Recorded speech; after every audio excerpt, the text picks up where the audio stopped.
सोचो अगर तुम सो रहे हो या फिर तुम कुछ भी नहीं कर रहे हो, रेस्ट कर रहे हो और फिर भी तुम्हारी बॉडी कैलोरीज बर्न कर रही है। कितना अच्छी बात नहीं यार, कुछ भी नहीं करना पड़ रहा है, बस वैसे लेटे हुए हैं, सो गए हैं, कैलोरीज बर्न फिर भी हो रही है और ऊपर से तुम कैलोरी डेफिसिट पे हो या फिर तुम वेट लॉस की जर्नी पे हो, तो भाई ये चीज तुम्हारे लिए सोने पे सुहागा हो जाएगी। ठीक है, देखिए एक प्रोसेस है जिसे हम आफ्टर बर्न इफेक्ट कहते हैं या फिर EPOC कहते हैं। ये मैं आपको समझाऊंगा कि क्या फुल फॉर्म है इसकी और क्या ये काम करता है। ठीक है, अगर आपने ये कंसेप्ट समझ लिया ना और आपने अपने ऊपर अप्लाई कर दिया तो स्मार्टली और साइंटिफिकली आप वेट लूज कर सकते हो, और वो भी बहुत कम समय के अंदर और बढ़िया तरीके से। मतलब कि इतना कुछ आपको करना नहीं पड़ेगा। देखिए जो मेरी पिछली वीडियो थी उसमें मैंने ये बताया था कि कैलोरी डेफिसिट एकमात्र उपाय है वेट लॉस करने का। ठीक है, उसमें मैंने EPOC के बारे में बात करी थी, तो ये उसका एक्सटेंडेड वर्जन है। अगर आपने वो वीडियो अभी तक नहीं देखी तो पहले वो वीडियो जरूर देखें, आई बटन पे क्लिक कर। ठीक है, EPOC क्या होता है? EPOC का फुल फॉर्म होता है excess post exercise oxygen consumption. ये एक आफ्टर बर्न इफेक्ट होता है। ठीक है, तो एक प्रोसेस होता है, अगर आप अच्छे से एक्सरसाइज कर रहे हो, कौन सी एक्सरसाइज कर रहे हो वो भी मैं बताऊंगा क्योंकि सारी एक्सरसाइज में ये लागू नहीं होता है। तो एक स्टेज होता है जिसमें आपकी बॉडी रेस्ट स्टेज पे भी या फिर आप सो रहे हो तब भी कैलोरीज बर्न करती है। तो देखो इस वीडियो में मैंने ऐसी सेगमेंट डिवाइड किए कि EPOC क्या होता है, कौन सी एक्सरसाइज आपको करनी है और कुछ जनरल टिप्स, क्योंकि मैं अपनी वीडियोस में pin to pin point to point बात करता हूँ, ज्यादा मिर्च मसाला नहीं लगाता हूँ। तो भाई इस वीडियो करते शुरू,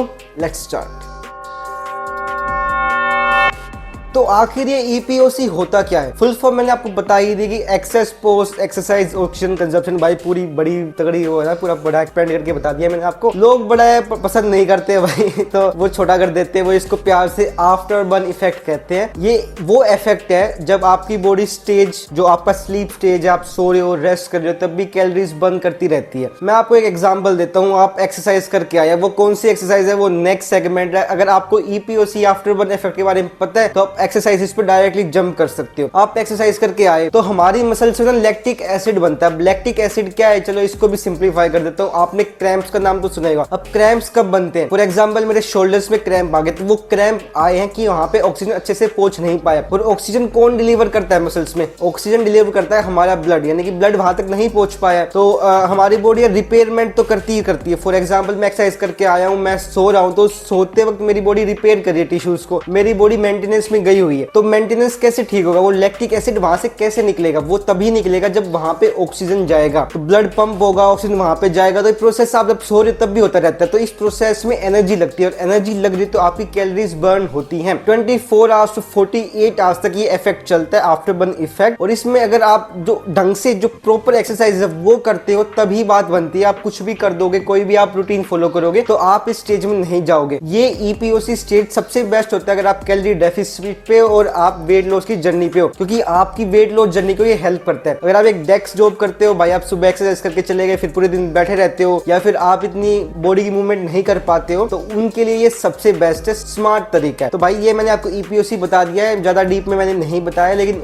ऊपर ऊपर से बता दिया। राइट चॉइस ऑफ एक्सरसाइज अगर आप करते हो तो आपकी बॉडी EPOC करती है। Excess post exercise oxygen consumption होता है, ऑक्सीजन कंज्यूम करती है, मसल्स को रिपेयर करती है। उस रिपेयरमेंट में हमारी जो एनर्जी यूज होती है तो कैलोरीज बर्न होती है। तो ये बेस्ट तरीका है। तो अब चलते नेक्स्ट सेगमेंट में। नेक्स्ट सेगमेंट हमारा एक्सरसाइजेस के बारे में।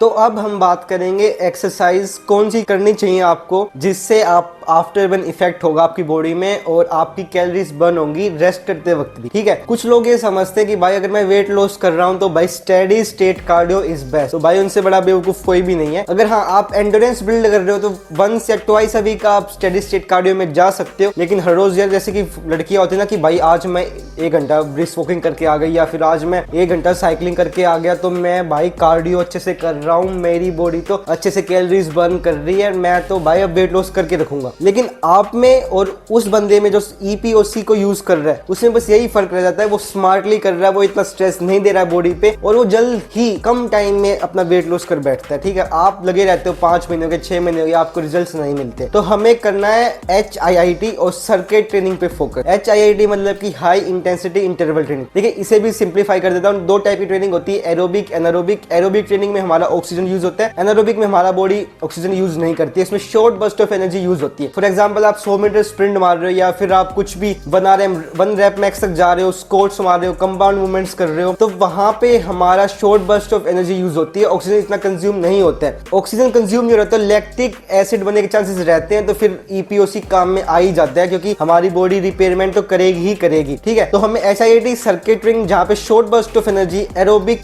ट्रेनिंग नहीं हो रही है, एनारोबिक हो रही है, ऑक्सीजन काम में नहीं आ रहा है। ठीक है, अगर आप एरोबिक की बात करो तो एरोबिक हमारी जिसमें स्टेडी स्टेट कार्डियो होगा वो अलग चीज होगी है, वो कंसेप्ट मैं क्लियर नहीं करूंगा इस वीडियो में।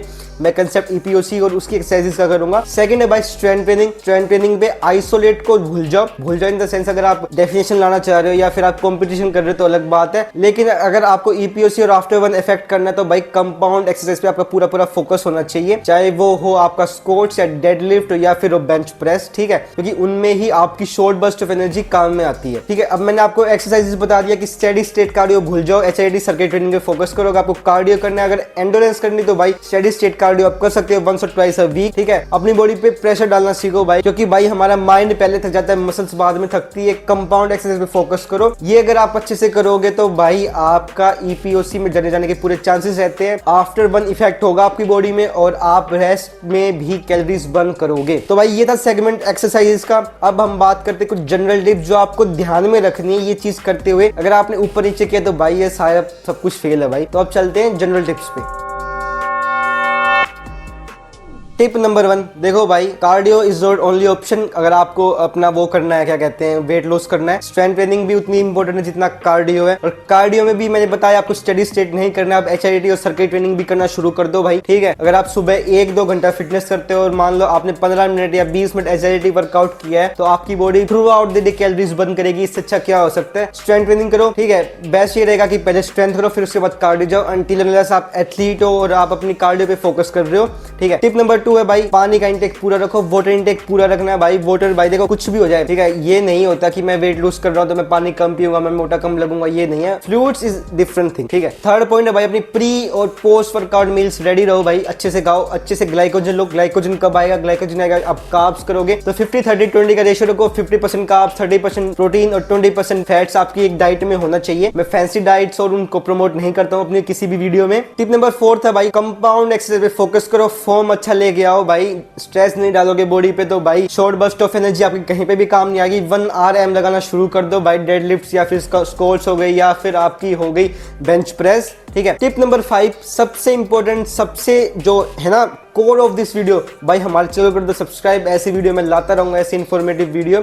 कमेंट सेक्शन आपके लिए 24/7 खुला है, वहां पे अपने क्वेरीज रेज करो भाई, मैं आपको रिप्लाई करूंगा। या फिर आप मुझे फॉलो कर सकते हैं मेरे इंस्टाग्राम पेज पे, उसका भी लिंक मैंने डिस्क्रिप्शन में डाल दिया है। चैनल कर दो सब्सक्राइब, वीडियो कर दो लाइक, वीडियो कर दो शेयर, जो वेट लॉस जर्नी पे जा रहे हैं या आप जा रहे हो या फिर आपका कोई रिलेटिव दोस्त जाना चाहता है या फिर रिजल्ट्स नहीं मिल रहे उन्हें। मिलते हैं आपको नेक्स्ट वीडियो में। स्टे सेफ, से हेल्दी, बाय बाय, जय हिंद।